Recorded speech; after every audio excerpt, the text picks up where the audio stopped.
Okay, good evening, everyone. We would like to welcome you to our parent pop-up webinar. My name is Olympia De La Flora, and I'm one of the moderators for tonight. And I'm Michael Fernandez, Associate Superintendent. I'm also a moderator for this webinar. Before we get started tonight, we would like to take a moment of silence in memory of the life of not only George Floyd, but others such as Ahmaud Arbery and Breonna Taylor. So if we could just please take a brief moment of silence for all of those that have lost their lives in this manner. If we could do that now, please.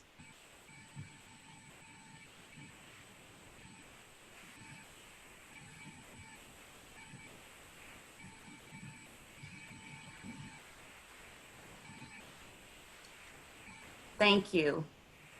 First, I would like to have our Director of the Office of Family and Community Engagement please just make an announcement for all of our Spanish-speaking families, because we are not doing live translation tonight, but we will have Spanish translation posted to our website when we post our recorded webinars. So, Mike?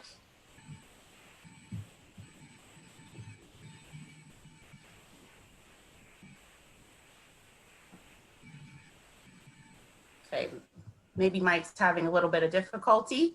So we will come back to... Buenas noches, estimadas familias.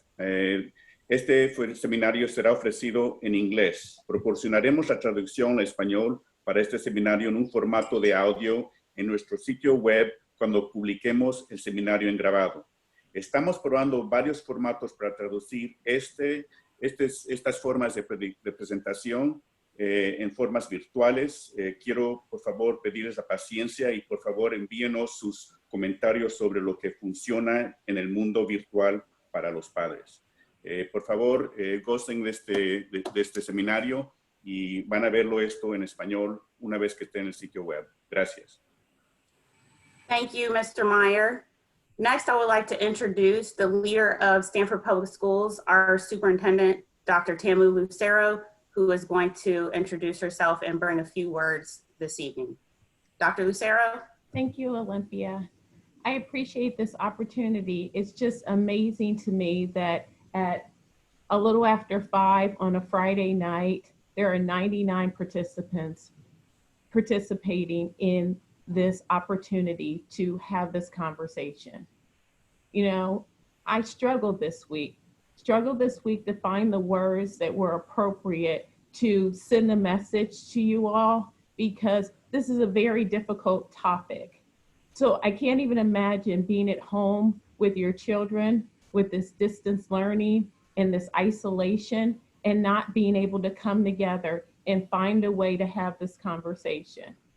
So I appreciate the fact that the associate superintendents, as they always do, quickly got things together and were able to offer something just a few days later.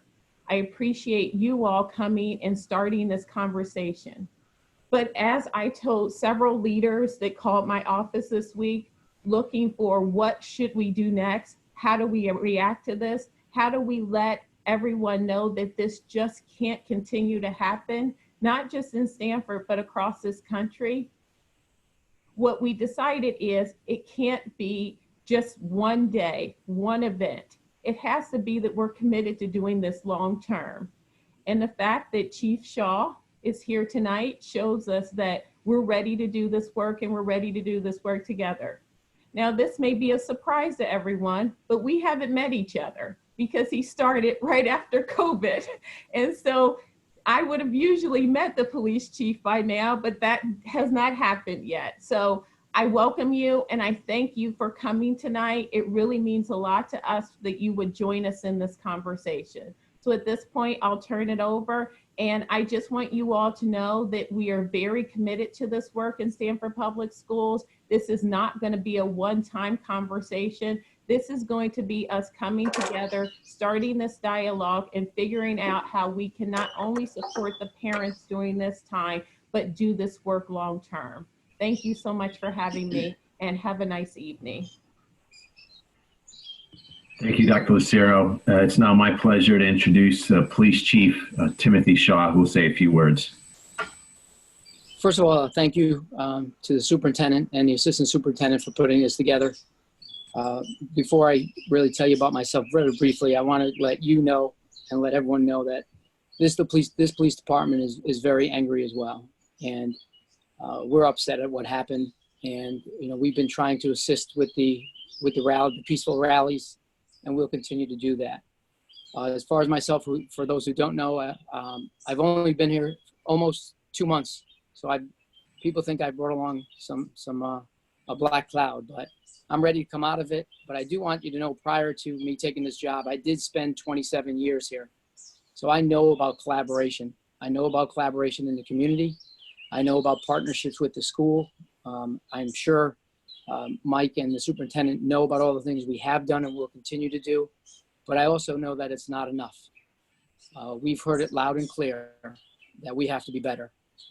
We are meeting with everyone in the community as they come forward. We have meetings going forward every day, and we look forward to meeting with the superintendent face-to-face and her staff to see what we can do to assist the school and the community to let people know that we will not tolerate what's going on in the country as far as police violence. So I thank you for a few minutes, and I look forward to working with you. Thank you, Chief Shaw. I'm now going to go over the logistics for today's meeting. All phone lines will be muted and are muted just because of the number of participants, and we're very happy to see the number of participants we have this evening. If you have questions, there is a question and answer feature that you could type a question in and hit return. We will be reviewing questions and trying to answer as many questions as we can this evening. This English session is being recorded, and it will be posted on our district website for those of you who were not able to attend. And again, we will be providing a Spanish translation that will also be available on our district website later. As far as the format for this evening, we're going to be introducing in just a few minutes some panelists. They're going to speak on some different topics for about 5 minutes.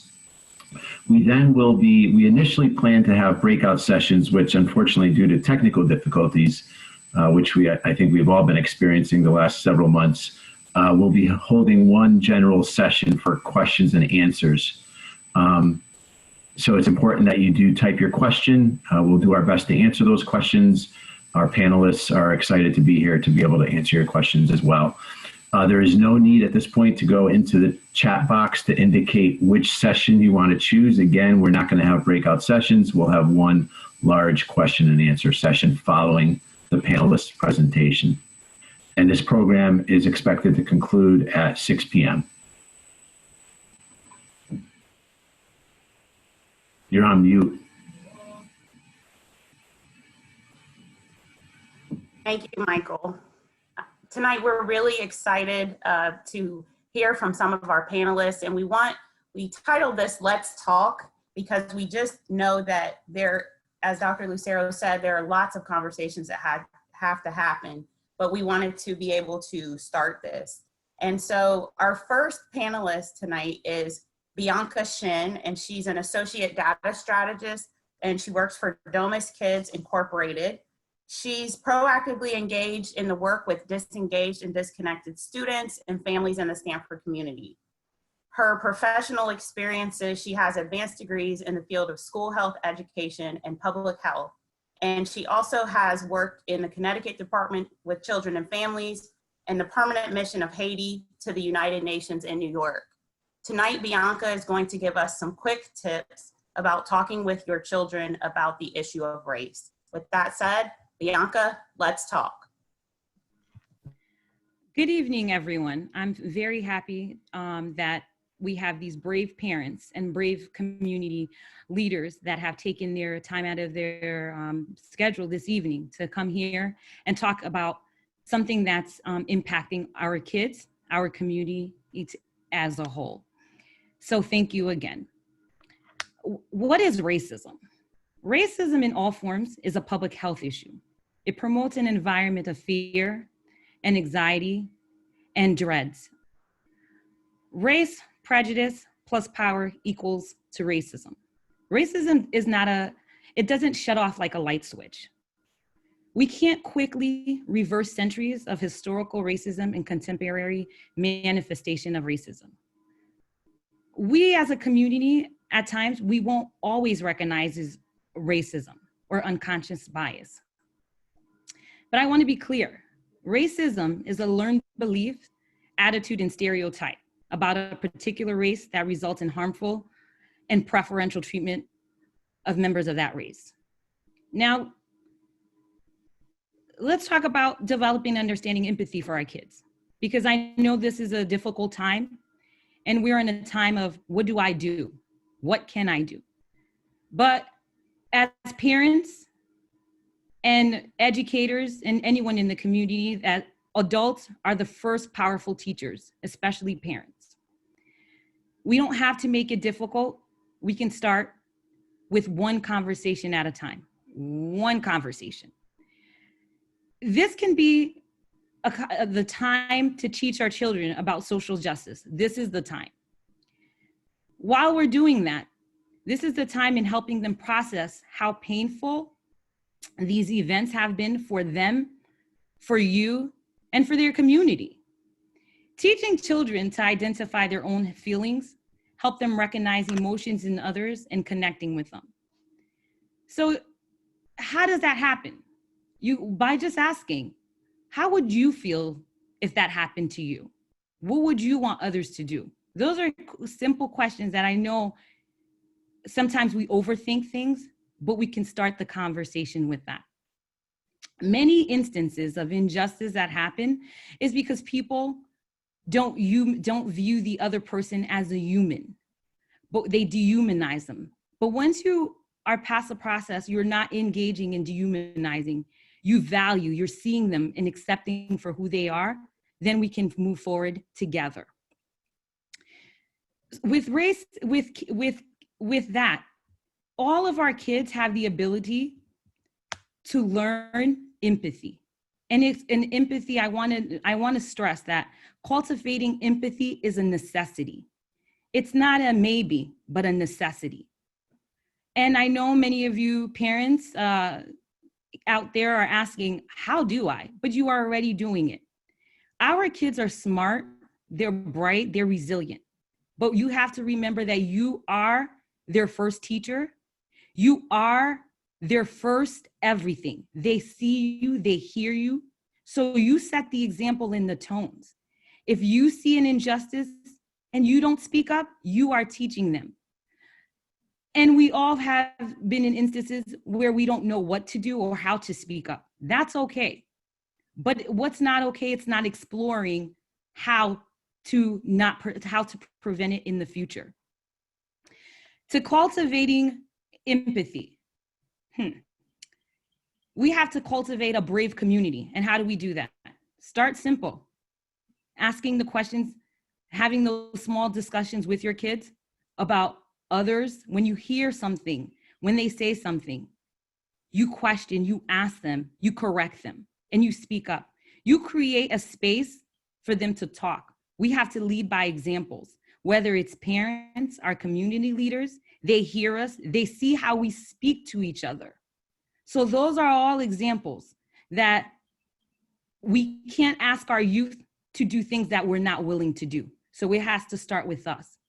Parents, we won't always have the answers. Acknowledge it. That's okay.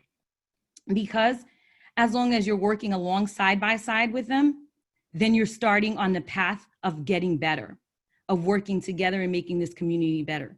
And again, don't assume that our children are not bringing this conversation. They're having this conversation with their fears. There's a lot of anxiety going on. Our children are our biggest teachers. They can teach us. They have wisdom. So I leave with this message to you, to our community, to everyone on this. When you see injustice, speak up. Be an upstander, not a bystander.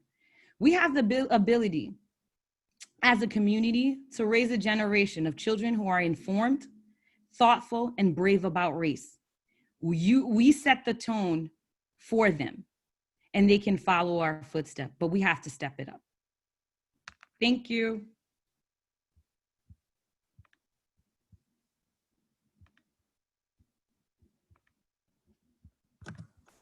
Mike, your mute button.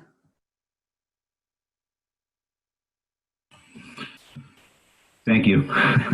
Thank you, Bianca. It's now my pleasure to introduce Jenny Disla-Toon. Jenny is a master's level social worker who serves as the Early Care and Education Director for Family Centers in Greenwich, Connecticut. She has a tenured professional experience of 18 years serving as a social worker, program coordinator, and assistant executive director for a multi-service agency in the Bronx. But most importantly, she's a wife and mother of 3 children of varying ages.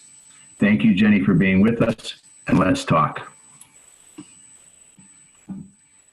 So good evening, everyone. I am so excited to be here. I'm so excited that Stanford has decided to have the conversations and to begin to make the connections through communication, which is so important.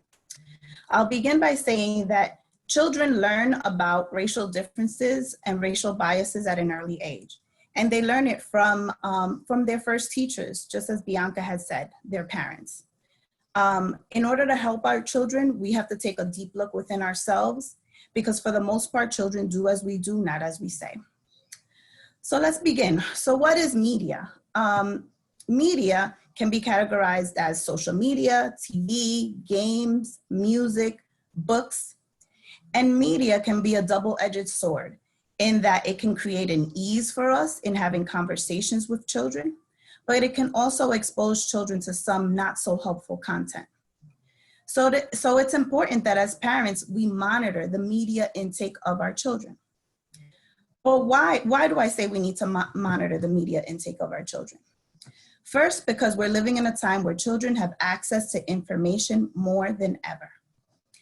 And with that access to information, there are potential impacts of images and videos that they can have on our children. We know that children's exposure to media coverage can create increased anxiety and depression with repeated viewing. There is also a devaluing of people of color that gets placed in the minds of children from seeing people of color being mistreated. And research also says that children need to see themselves in movies, books, and social media platforms, or it will contribute to low self-esteem. If you don't monitor the media in your home, I can tell you that someone else will do it for you. And I can say that just from my own personal example. I am the mother of 3 children, and I have to speak to my children based on their level, but I have an 11-year-old daughter who came to me in tears the other day. I was taking my own time to process what had happened and the chaos that, was going on. And before I was really ready to talk about it, she was upset and worked up and telling me that she felt afraid and scared. And when I questioned as to what was happening with her and why was she so upset, she shared with me that through her TikTok platform, she had seen videos that had been posted about George Floyd. And she felt afraid because she is a child of color, and she felt afraid to even walk the dog in our neighborhood, which is predominantly white. So I found myself in the position of having to now sit there and clean up the damage that had already been done. It's important that our children have access to the right things in order to get information, to movies, to books, to games, that they be exposed to a high level of diversity in the area of different topics and different characters, that it helps them open up their mind to positive role models and the beauty of the diverse reality that is our world. How do we do this? I see it 2 ways. There's the practical way where we monitor their websites and the books that they're reading and the social media posts and exposure to the web, and we can do it in a myriad of ways. There's apps and blocking mechanisms that we have to control the electronic portions of what it is that they utilize. But we also need to monitor our children by way of effective communication. We need to talk to our children based on their developmental level. The way that I would talk to my 21-year-old is not the way that I would talk to my 11-year-old. It's not the way that I would talk to my 9-year-old. I have to really speak to them at their level and gauge understanding from them in order to better guide them. I also need to spend time watching or reading and talking with my children while I'm gauging their understanding. And monitoring children's emotions before, during, and after the discussion so that I'm clear on what it is that they understood. It's okay to have a little planned ignorance in the conversation because children thrive on being able to teach you something. So if you say, what do you think about this? And what's your understanding? And mommy's a little confused and lost. Can you tell me what's happening here? What did you get out of the story we just read? They thrive on wanting to tell us their view of it and feeling like they're educating us on something, but it really creates the platform for us to be able to educate them the way that we would want to. There's plenty of resources out there because I know that we all need help in tackling these topics. And I've posted some resources that I had to use myself in the conversations with my children. There's articles on why it's important for kids to see diverse TV and movie characters. I know for parents of younger children, Sesame Street is having a town hall this weekend that I really recommend. And NPR Audio Online has an audio recording that shows ways to talk race with young children. And there's a myriad of books and resources that I've put on here that are accessible to you in order to use them with your children. I think it's important that we control the narrative of what it is that our children are exposed to and that we are able to sit there and process it with them. But in the event that you need extra help or your child needs extra help, Family Centers does have a whole therapeutic wing that is accessible to you with therapists at the ready to have sessions with you, the adult, or with children that might have been exposed to trauma and that need some guidance in how to process what it is that they saw. We are available and we are ready, willing, and able to help. Reach out to me with the contact information that is shared on the webinar, and I'm here for you. Thank you.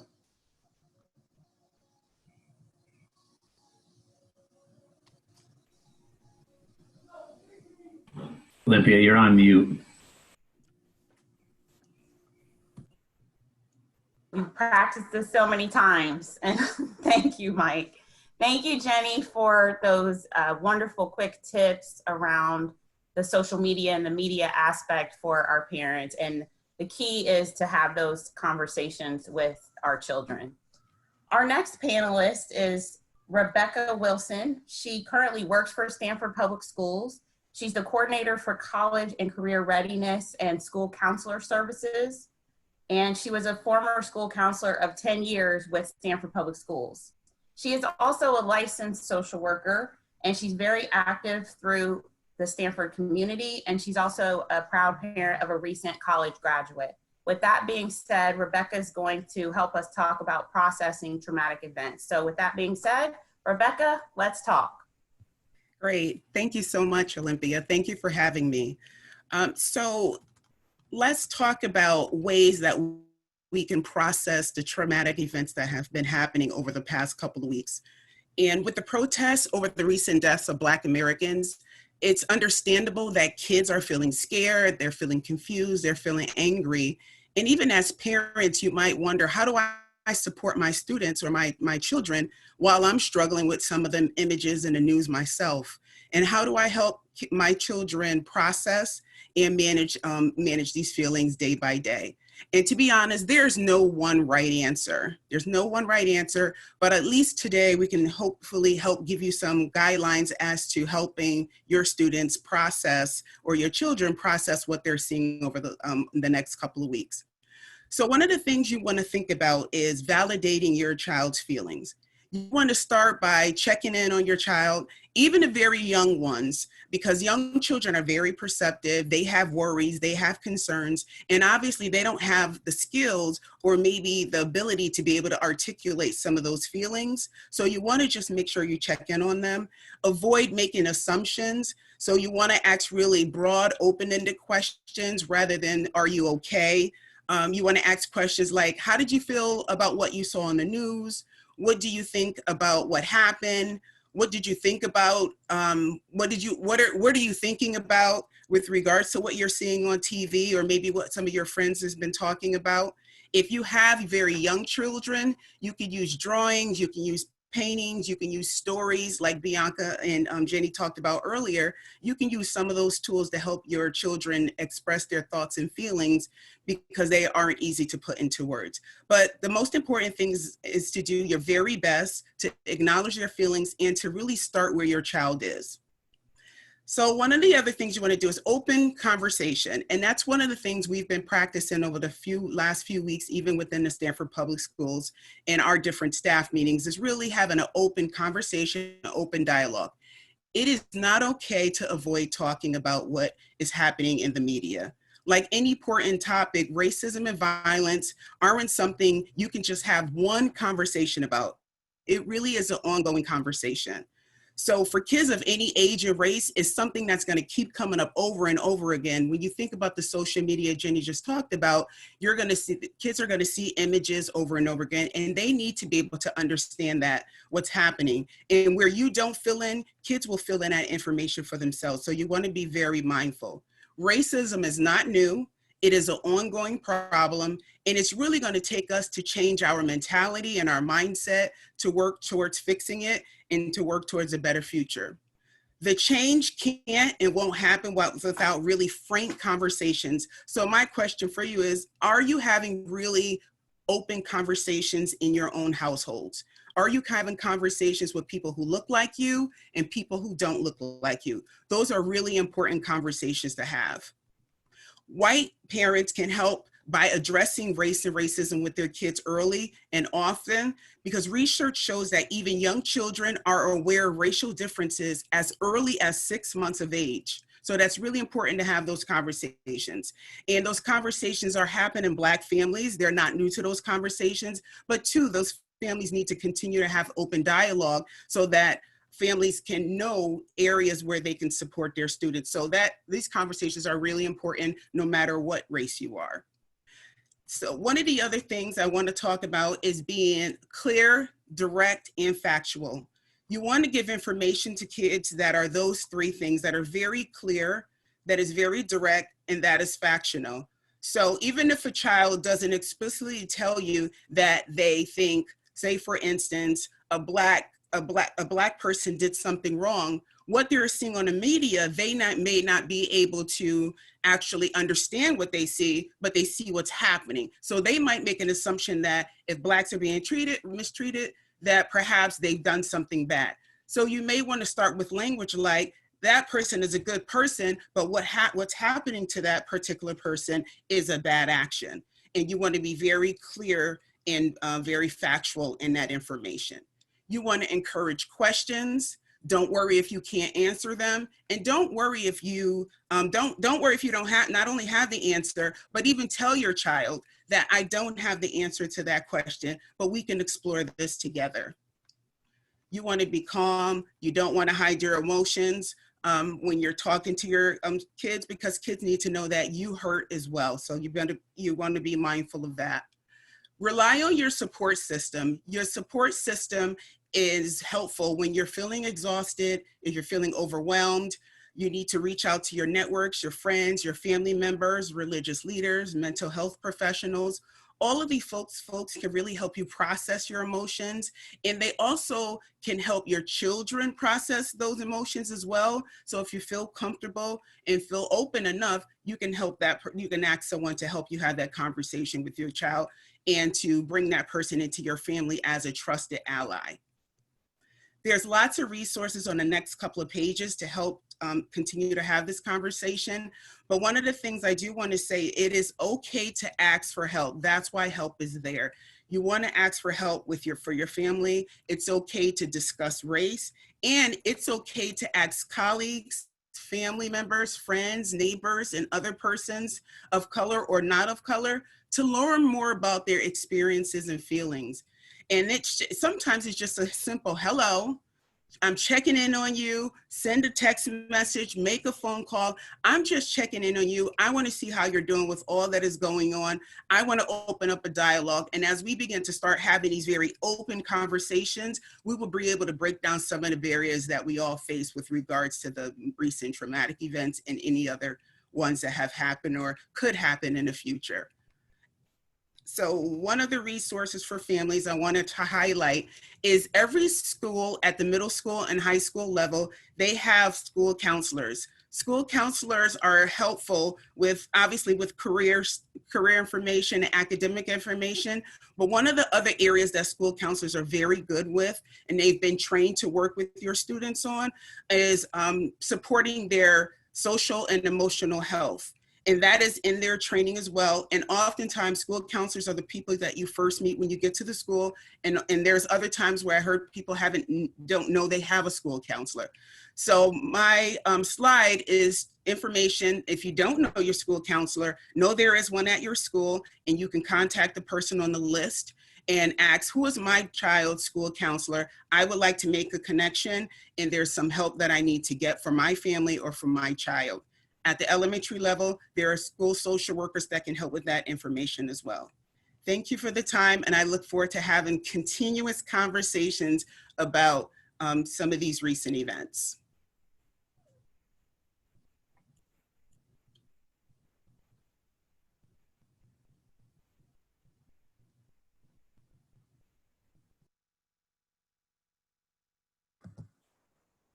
Hey, Mike. Olympia, I don't know how we missed that, mute issue there. I apologize. Thanks, Rebecca. We're struggling today.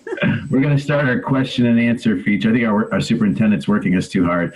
We're going to start our question and answer feature now. Again, we're not going to break out into breakout sessions. We're going to do this as an entire group. I'm going to start with a question that I see from one of our attendees.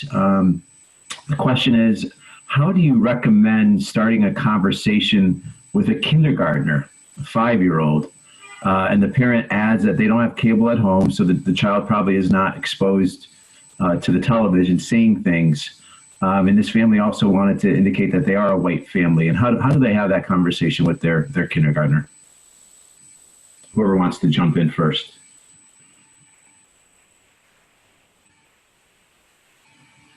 I can jump in. I think what I would want to know is, what does my child know about race or about friends? And I think, so I might ask some open-ended questions. I also think I would probably be listening when your child is talking to their friends about what they look like and who they are. And some of these conversations may not necessarily have, we're not, maybe use the word race, so to speak, because a child might not be able to understand at that young age, but you can talk about differences and how do you play and play with your friends. And when your friends are different from you, is being able to say, what does that look like? And so I think it's not necessarily let's talk about race to my kindergartner, but I would talk about how to embrace differences when they know their friends are different from them, and working together in terms of their own play. I would approach it from there and really take the time to listen to find out what your child is talking about when it comes to what we know race to be. Thanks, Rebecca. Would any of the other panelists like to comment? Yeah, I can tell you one of the ways that we talk about it in the preschools, and we do have these conversations with our 4 and 5-year-olds that are moving on to kindergarten, is that the teachers have been doing this experiment with eggs, right? So they'll bring a white egg and a brown egg into the classroom, and they'll have a conversation about the differences between the 2 eggs, and allow the child to say what's different about it. What do they see? What what do they capture that's different? And then the next step is to actually crack the egg and show them that they're both the same inside. So that's a very simple, but very powerful way to show children that we're all the same inside, and that our outsides are just different and beautiful, and that we have the same value. And it's simple and it's easy to do at home. So I would recommend starting from there and then gaining an understanding of where your child is at, what do they see, how are they different, how are they the same, and taking it from that place. Thank you so much, Jenny, for that. I'll take the next question, but before I do that, if you're watching us, you may have seen someone else pop up on the screen, Mr. Michael Hyman. He was supposed to be in our secondary breakout session, but he is the Director of Diversity, Equity, and Inclusion with Domus Kids Incorporated, so he may chime in on some of our discussion since we're having a group discussion. The next question is, do you have any suggestions for attending a peaceful protest with a teen? So this parent, I am assuming, is saying that their teenage child has asked them to participate in one of the peaceful protests. So do we have any suggestions for if your child wants to do that and how parents can respond? I have a couple of suggestions. One, having the discussion with them. Why are you protesting? The why. Do you understand the importance of protesting? What are your reasoning behind it? What message would you like to get through? And then also helping them understand they're going to go through a range of emotions and how to prepare for that and having that discussion. And it's also important to debrief after and asking them steps that they can take, like after the protest, what do you plan on doing? And they don't even have to wait for protests. When they go back to school or something in the house or in the community, they could start protesting. Hey, what about this? I don't like this. I want this to change. Bring your thoughts together. I think it's important to engage our youth in activities like that. So I think it's important, but it's critical to making sure that they understand, like, why are you doing it? What's the importance of mattering, and also discussing the range of emotion that they're going to go through. And I'll just add to that, Bianca, in addition to the debrief, I would also say check back in a few days later. I had a college student who was out protesting, and it wasn't for 3 or 4 days, and something else happened, and she broke down 3 or 4 days after the protest. So just make sure that you revisit the conversation and make it an ongoing conversation and not let it end just obviously at the debrief, because oftentimes when students or kids are in reflective mode, whether it's adults or children, they have some residual effects and might exhibit some other emotions 3 or 4 days later or weeks later. For that, I'd like to add, I was reading an article recently that said that some teens have begun participating in what they call online activism.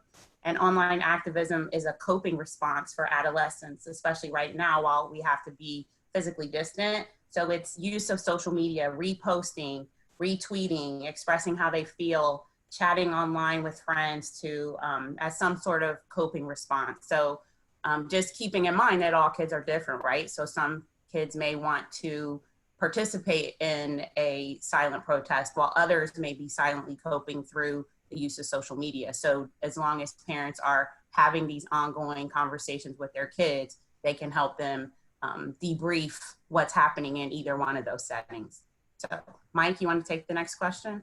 Sure. I see a question from a parent that has 3 elementary age students and is struggling with how to explain these issues to their children. But specifically, this parent asked, can I or should I show the video of George Floyd to them to help explain? And what are your thoughts on that?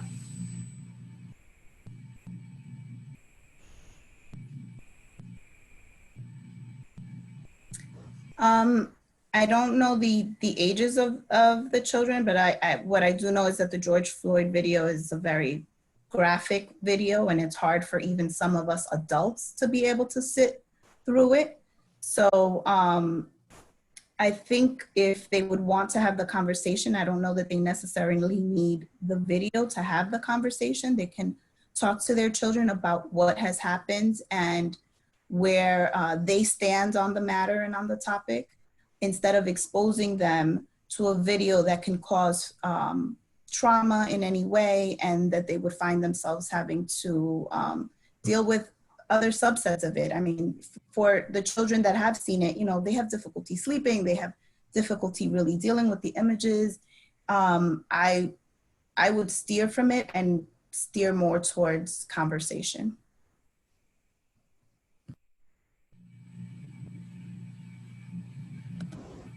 Thank you. Okay, I'll take the next question that someone put in the chat. My children are Black and most of their friends are white. I feel a lot of anxiety when my older children ask to go to their friends' houses that live in certain communities. Not about the families that they will visit, but more so how they will be received in that community and possibly by police. Their friends may be able to get away with things that they cannot and likely will not. How do I explain it to my children in a way that does not break their spirit? And what kind of conversations do they need to have with their friends about it?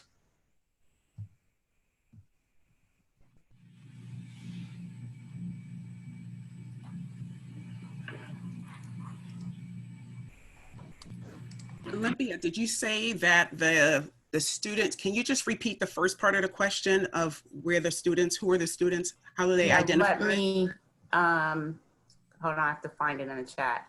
It says, my children are Black, but most of their friends are white. I feel a lot of anxiety when my older children ask to go to their friends' houses that live in certain communities. Okay, that makes sense. Not about the families they will visit, but more so how they may be received in that community. And basically, I think what the parent may be asking is, how can they explain or prep children to be prepared to navigate in different environments, but also, you know, what conversations should the kids be having with their friends, or should they not be? Should parents just be talking to their kids about this?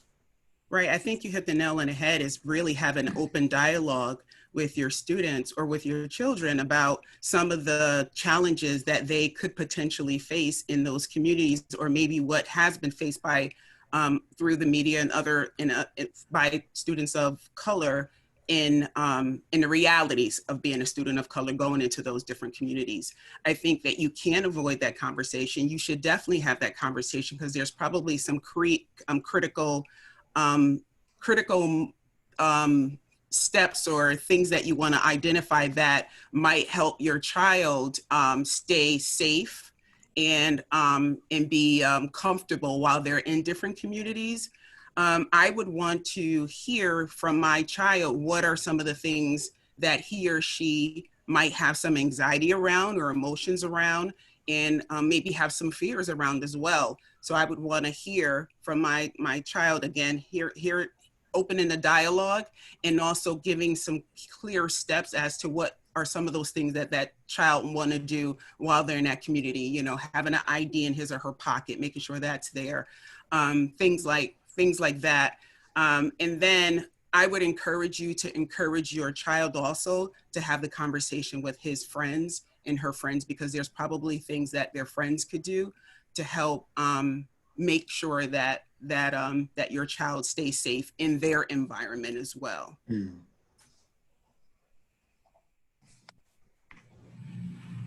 I also, you made me think of another tip that I've heard in another parent setting that we had, that was for some of the kids who have cell phones. Their parents have a keyword or a secret word that's just between you and your child. So if they're in a situation where they may not be able to pick up the phone and call you or text a long scenario about what's going on, you come up with an agreed upon word and say, if you text this word to me, I'm going to come to where you're at, no questions asked. So that's just another kind of safety thing that you could use with your kids if they needed to get to you quickly if they were outside.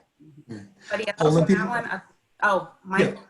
Yeah, I would say that Rebecca is absolutely right, that you cannot avoid the conversation with your child. That as the parent, you must engage to ensure your child's safety by starting that conversation if they've not had it with you. Certainly, teenagers are aware of race, and either through school, communities, and they're aware that at this point in time, there are differences that are occurring as to how people are responding to them. So parents of Black children have been having these conversations for decades, for centuries. And it's necessary to protect your child that you sit down, have that conversation and see what your child knows, but also figure out those things that can keep them safe by making sure they're aware that racism does occur in our own environment, that people do things that are prejudiced or ethnocentric towards one another. And I'm sure they're aware of what those things are. They've started to become aware of what they are and that they can protect themselves from them.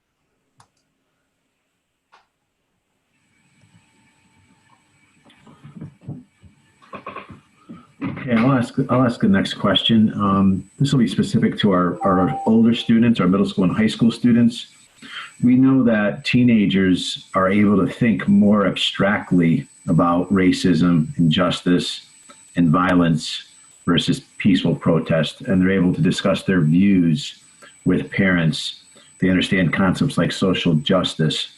What are some things schools, parents, or the community can do to harness this intellectual ability, this intellectual curiosity that our teenagers have? And should parents be engaging in discussions with their students, with their children?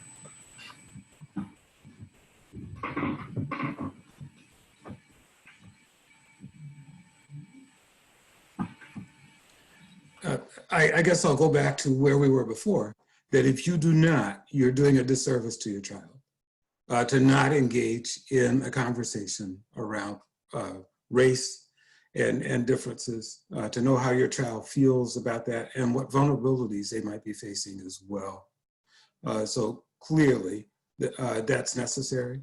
But I also think that, I think one of the other presenters earlier talked about learning from your child.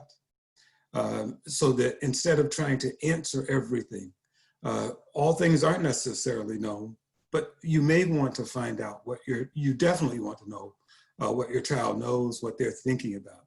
So sometimes the silence is just as important by asking the question and let it sit there for a while. You may not get a question or conversation about it that day, but it may come back another day or at another time as they've had a chance to ruminate over it. So give yourself an opportunity to listen to your child as well.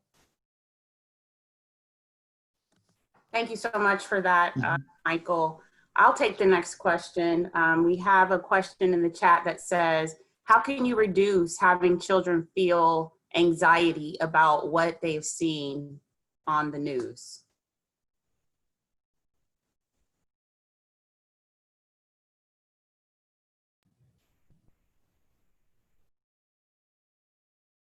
Olympia, repeat that again. I'm sorry, something happened to my... Okay, the question is, how can you reduce having children feel anxiety about what they've seen through the news? And I can only imagine that, you know, we were already having a lot of children that were feeling anxiety due to being assigned to home because of the COVID-19 health pandemic. And then now to have this compounded and children are seeing this on the news. So I think this parent is asking for any tips to, you know, try to help children feel less anxious about what they're seeing on the news. We are in extremely stressful times. And I think one of the key things is filtering. We want to know a lot because of the anxiety, but to reduce it, we have to lessen the amount of intake. Because our kids are getting information from the news, from their phones, from their friends' phone, from Snapchat, TikTok. So I think it's establishing and talking to your kids about, like, if we're not filtering it and lessening it, there's going to be an increase in anxiety and frustration. It becomes difficult for them to process, and they don't know how to detach themselves from it. So it's just teaching that it's okay not to be connected to the news at every minute, every second, or on an ongoing basis. I think that's key. And doing other activities with them in this time, trying to find different ways not to be connected to technology, because it's a lot. I also know that the more they watch things, the more their anxiety will raise. So if they have seen something, it's important to cut the viewing so that it doesn't continue to escalate, and to go into conversation mode to really understand what they saw, understand how it made them feel, and really help them process their feelings and emotions. Just like any of us, whenever we have the opportunity to really talk to somebody about what it is that we're feeling, and really dispel any notions or any mindsets that have come into children during that conversation, it'll help bring down some anxieties by helping them feel safe, that they have a safe space to talk to you, and that they can have these discussions with you. And I will just add, I mentioned earlier there in my slide, there are some books that you can use to help you navigate the discussion with children. The younger children, you want to use things like toys to help them process their feelings. For the younger, for the younger kids, that tends to be helpful so that they can act out or really try to explore their feelings around certain topics. So those are for the younger kids, and then for the older kids, books, and very developmentally appropriate language in your conversation with your kids, from little kids all the way to adults. Lastly, I think the big thing is acknowledging. There are certain things that we can't fix, but acknowledging is, I think it's the major opening. Is acknowledging the anxiety, the stress, and that it's okay. They're going to experience it. And these are the tools and tips that you can do that can help ease, but you will be going through it.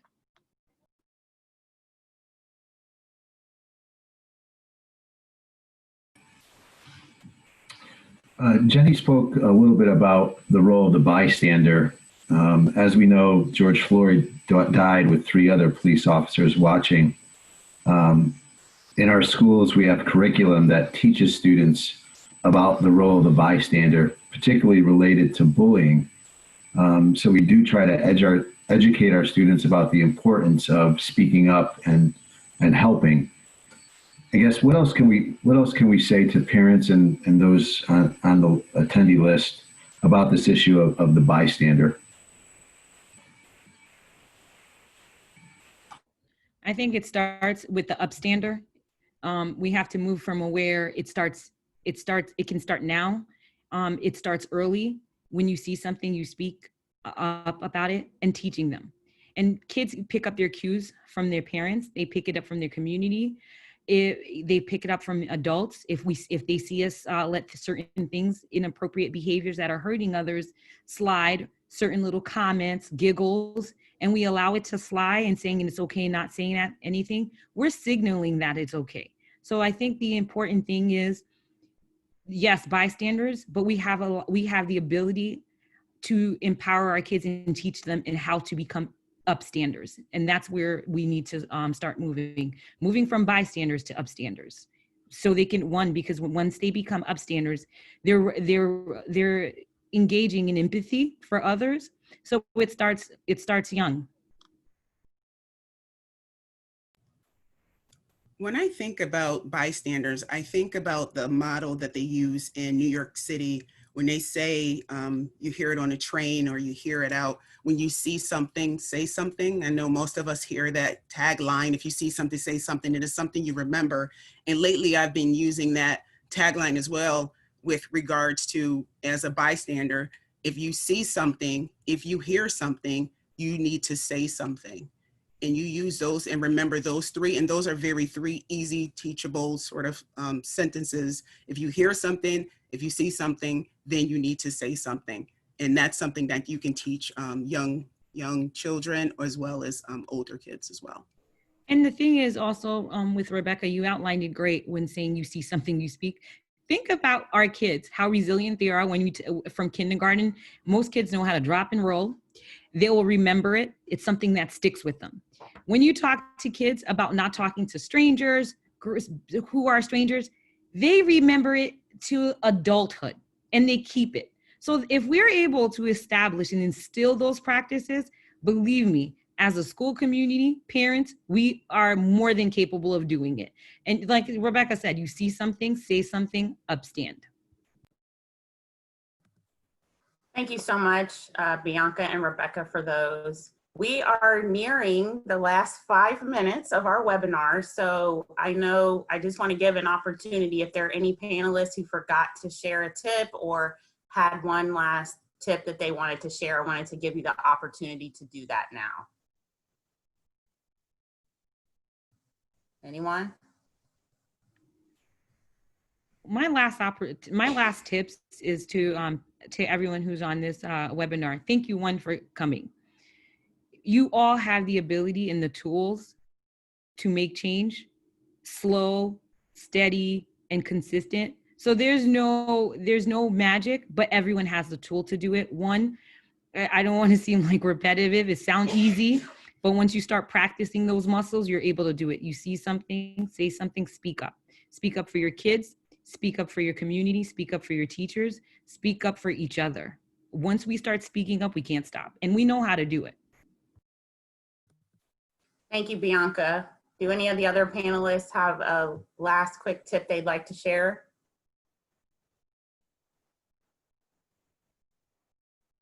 No one? Yes, I do. I've been sharing all week with regards to the events because it has affected me quite a bit emotionally, as well as some of my loved ones around me. And so one of the things I think is really important is that when you don't say anything, you perpetuate invisibility. And this is about people being invisible.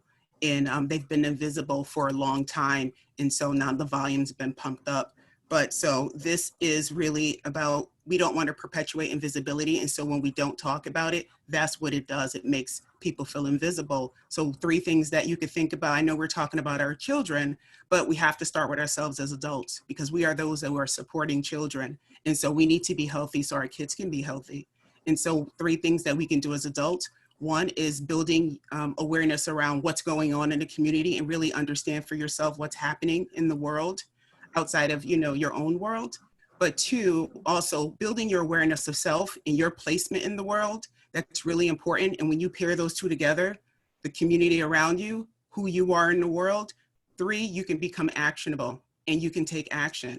And action can be as simple as if you see something or hear something, you should say something. That is action. It's just not sort of a passive sitting in the bleachers. It's really taking a step to do something actionable.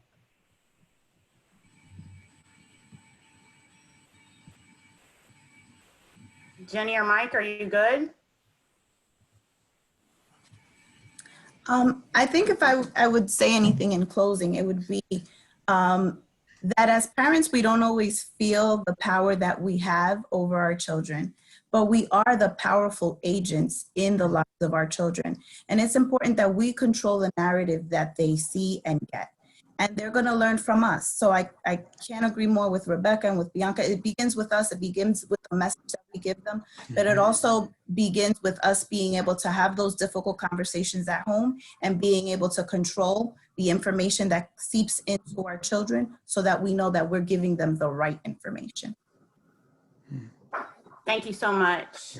And with that being said, I will just offer just a few closing remarks. I first of all would like to thank everyone who participated in our panel tonight for taking the time out of your day so that we are able to reach our parents who are now calling co-teachers, because you really are the first line of defense with your children. You know your kids best, and even though they're not able to physically be in school where we could be helping them process these things, we do want you to know that we are here as a school district, as a community, to provide you the support that you need. So we encourage you to reach out to some of the resources that were mentioned today, reach out to your child's school, and allow us to help you. And we know parenting is a hard job, and parenting was a hard job before the coronavirus came, and certainly before what's happening in our country today and what has been happening in our country for quite some time.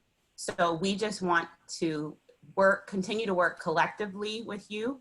And we, as Dr. Lucero said at the beginning, this is certainly not a one and done.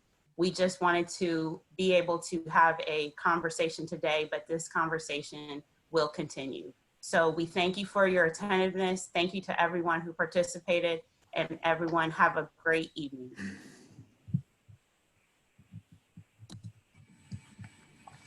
Bye. Thank you. Bye. Bye-bye.